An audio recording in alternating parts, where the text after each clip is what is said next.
जब नवाज शरीफ यहाँ से प्लेटलेट्स कम करवा के लंदन गए, वहां से बाजवा साहब करते रहे और वो वीडियोस भी निकली जो आप लोगों ने कहा कि नहीं रिकॉर्ड नहीं हुई और कैमरे चल नहीं रहे। उस दिन साबित होगा कि 9 मई शहबाज शरीफ, राना सनाउल्लाह और मोहसिन नकवी का किया धरा है और साथ इनके आईजी। मेरी छोटी सी बेटी है, 7 साल की बेटी, वो मुझे कहती कि पापा इन फॉर्म 45 और 47 में क्या फ़र्क है? मैं कहा बेटा फॉर्म 45 जो है वो जो है इलेक्शन बूथ से आता है और फॉर्म 47। कहते नहीं इसमें कितने नंबरों का फ़र्क है? मैं कहा 2 नंबरों का। कहना बस वही 2 नंबर यहाँ पे हुई है। गन पॉइंट पता कैसे होता है?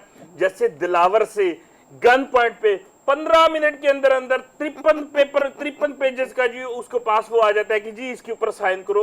एनआरओ कभी भी इमरान खान नाम मांगेगा ना उसके ऊपर मांग तो रहे हैं साबित कर दें आप। वो तो मांग रहे हैं, साबित कर दें आज आपके मुंह से पता लग रहा है ना को ये ज़ेबा नहीं देता। साहब की जो वालिदा हैं उनकी आज 7वीं बरसी है और अल्लाह ताला जो है मौला जो है उनको अपना उनके दर्जात बुलंद करे और पाल साहब को और सारी कम्युनिटी को जो है वो सर बड़ी आपके साथ बड़ी शुभकामनाएं आपके लिए। मुझे बताइए सर, क्या अभी कारदार साहिबा का क्या रिस्पॉन्ड आप देंगे और कोकदारी के मुकदमे की बाज़गश्त भी चल रही है? मैं दोनों पे बात करूंगा। पहले मैं जिस तरह से उज़्मा कारदार साहबा ने कहा कि जी एक जत्था बन चुका है और आयन और कानून की कोई वो नहीं है, मुझे बताएं जब असम्बली डिज़ोल्व हुई थी वो आयन के मुताबिक हुई थी, क्या आपने इलेक्शन करवाए? उस वक्त आयन नहीं टूटा। आप बात करिए गाली गलोच की। जब नवाज शरीफ यहाँ से प्लेटलेट्स कम करवा के लंदन गए, वहाँ से बाजवा साहब करते रहे, क्या वो गाली गलोच नहीं था कि एक सर्विंग जर्नल को उसको? और आज अभी आपने प्रोग्राम में सुना कि नवाज शरीफ जो है वो इमरान खान को थर्ड वो कह रहा है। आज वो परवेज़ इलाही के ऊपर और कादरी साहब के ऊपर जो है वो इल्ज़ामात लगा रहा है। जब लंदन में आप बैठे थे तब तो आपने कभी इमरान खान का नाम नहीं लिया। तब तो एक मुनाफिकत की भी हद होती है कि आज कोई बयान, ये वही वाला हाल है।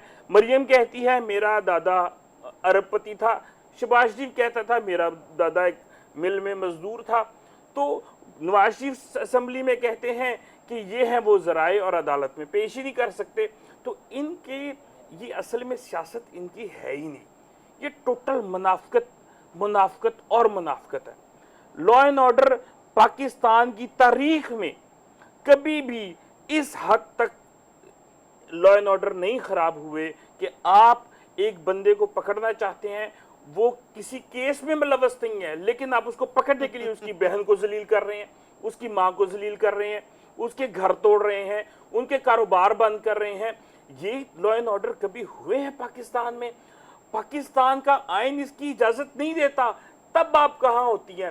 मेन बात यह है कि इन्होंने, असल बात यह है कि ये जिनके आजकल फेवरेट हैं वो और ये मुस्लिम लीग नून मिलके पाकिस्तान को उस राह पे लगा दिया है जो हमारे दुश्मन नहीं कभी लगा सके, जो हमारी दुश्मन की शायद ख्वाहिश हुआ करती थी। लेकिन आज पाकिस्तान उस राह पे चल पड़ा है कि पाकिस्तान के अंदर बिल्कुल किसी किस्म की ना इकोनॉमिक की स्टेबिलिटी है, ना पॉलिटिकल स्टेबिलिटी है, ना आप कह रहे हैं इनकी बात की जी खबर मनिका पे वो हाथ उठाए। मैं बिल्कुल इसकी मजम्मत करता हूं कि किसी के ऊपर इस तरह से नहीं करना चाहिए। लेकिन वो क्या उन्होंने देखिए आपका तलाक हो चुका, तलाक हो गया, आप अलग हो गए हैं, इखलाकियात का जवाब ही नहीं है कि आप उस औरत को फिर दोबारा डिस्कस करें। इमरान खान साहब को देख लें, जमायमा से तलाक हुआ, रेहाम खान से तलाक हुआ, लेकिन एक लफ्ज उन्होंने कभी आज तक नहीं बोला उनके खिलाफ, हालांकि रेहाम खान ने हर हद क्रॉस किया। मैं उज़्मा कारदार साहब को रिस्पॉन्ड करूंगा। इन्होंने कहा कि 8 मई को जो हुआ, ये अब भी यहाँ पे भी कंफ्यूजन का शिकार 9 मई का इन्होंने 8 मई कहा था। आप बेशक रिकॉर्ड कर वो रात 12 बजे आप प्लान कर चुके होंगे ना, तो उन्होंने वो कहा था। वो प्लानिंग 9 मई के लिए 8 मई की इस्तेमाल किया। चले जी, वो आपकी प्लानिंग तो शुरू हो चुकी थी ना। जुडिशल कमीशन बैठा और ये सारी चीजें निकली और वो वीडियोस भी निकली जो आप लोगों ने कहा कि नहीं रिकॉर्ड नहीं हुई और कैमरे चल नहीं रहे। उस दिन साबित होगा कि 9 मई शहबाज शरीफ, राना सनाउल्लाह और मोहसिन नकवी का किया धरा है और साथ इनके आईजी, उस दिन ये साबित होगा। ये तो सिर्फ पीटीआई को तोड़ने के लिए इनके पास कोई बहाना नहीं था, बहाना ढूंढ लिया और उस वक्त जनाउस भी निकल आया, उस वक्त पता नहीं क्या किया, जो लोग मुल्क में मौजूद नहीं थे वो भी साथ साथ जगह पे उनके ऊपर पर्चे हो गए। वो ये अवाम ने आपकी इन सारी भूंडी का जवाब जो है ना वो 8 फरवरी को दे दिया है। 8 फरवरी को आपके पास मेरी छोटी सी बेटी है, 7 साल की बेटी, वो मुझे कहती कि पापा इन फॉर्म 45 और 47 में क्या फ़र्क है। मैं कहा बेटा फॉर्म 45 जो है वो जो है इलेक्शन बूथ से आता है और फॉर्म 47। कहते नहीं इसमें कितने नंबरों का फ़र्क है। मैं कहा 2 नंबरों का। कहना बस वही 2 नंबरी यहाँ पे हुई है। उस तरीके से तो आपकी हुकूमत बनी है 2 नंबरी के तरीके से। तो वो बच्चों को, मेरी 7 साल बच्ची को अगर पता चल गया है कि आपकी हुकूमत जो है वो 2 नंबर के तरीके से, तो सारी अवाम को पता लग चुका हुआ है। ये तो पूरी अवाम वोट नहीं डाल सकती थी, वरना आपको वोट जो है वो इमरान खान को वोट ऐसे पड़ने थे और आपके वोट ऐसे कम होने थे जैसे अजमत साहब अगर रिस्पॉन्ड करने ले रहे हैं जी, ब्रेक के बाद की बात हुई। गन पॉइंट पता कैसे होता है, जैसे दिलावर से गन पॉइंट पे 15 मिनट के अंदर अंदर 53 पेजेस का जी उसको पास वो आ जाता है कि जी इसके ऊपर साइन करो और वो आगे वो करो। आपकी पसंद का फैसला नहीं था ना? मेरी पसंद का फैसला नहीं था। 15 मिनट में कैसे हो सकता है, 53 कैसे टाइप हो सकती है। इन्होंने जिस तरह से कहा कि जी 10 जगहों पे हमले हुए, मुख्तलिफ जगह पे 9 मई 10 से ज्यादा, अच्छा चलें 20 कह लें, चलें आपकी खुशी के लिए। हुण बीते राजी या उतनी वधा लवा। यकम मई को छुट्टी वाले दिन खान साहब के गिरफ्तारी के ऑर्डर जारी हुए, गैर कानूनी नहीं था।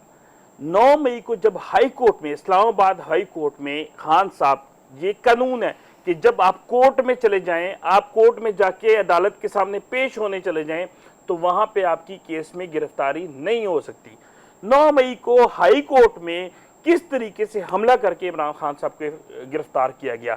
जब इस तरह से गिरफ्तारी होगी तो लोग एहतजाज करेंगे, लेकिन जो तनसीबात पे हमले हुए हैं वो मैं आपको बता रहा हूं, जब GIT बैठेगी तो ये पता लगेगा कि इसमें मोहसिन नकवी और IG पंजाब और वजीर आजम शहबाज शरीफ और राना सनाउल्लाह इनकी प्लानिंग थी, और इनकी प्लानिंग से और इनकी मेन प्लानर NRO नहीं मिलने लगा आपको। मैं आपको बता रही हूँ, भूल जाए, NRO नहीं मिल रहा NRO की बात है। NRO के लिए इमरान खान ने अपने प्लेटलेट्स देखिए ये आपने कौमी सलामती के इदारों पे हमला था। इमरान खान ने हमारा कोई ताल्लुक नहीं था। इमरान खान ने इस वक्त आपके साथ डील नहीं की कि मैं आपके साथ हुकूमत में बैठता हूँ। देखिए मुझे बात करने दे, बाजवा को एक्सटेंशन देने के लिए आपने वोट दिया, NRO तो वो था। तीसरी दफा तो आपने बंद कमरे में आपने वोट कहाँ पे डील की, हमने कहाँ पे डील की, कहाँ पे डील की, पाँव पकड़ के आपने कहा कि आप 8 अक्टूबर की बात की, वहाँ पे DGISI ने हमें अपने आप बताएं ना परवेज इलाही के हल्के में वहाँ पे गुजरात में क्या नहीं हुआ। वहां पे आरओ ने तो वीडियोस आई हैं, वो वीडियोस आई हैं 45,000 वोट से पिट गए अपने हल्के में। रही हैं नूली को, गालियां रद्द किया उनको, गालियां निकालती रही हैं, पिट गए नूली को। उन्होंने तो अपनी इज्जत गंवा छोड़ी है सारी। बाहर बैठी अयाशी कर रहा है, पार्टियां कर रहा है, उन्होंने अपने बूढ़े बाप की इज्जत का ख्याल नहीं किया, वो पिट गया बेचारा वहां पे। NRO कभी भी इमरान खान ना मांगेगा ना उसके ऊपर मांग तो रहे हैं, साबित कर दें, वो तो मांग रहे हैं, साबित कर दें। आज आपके मुंह से पता लग रहा है ना, हमने तो कुछ किया ही नहीं।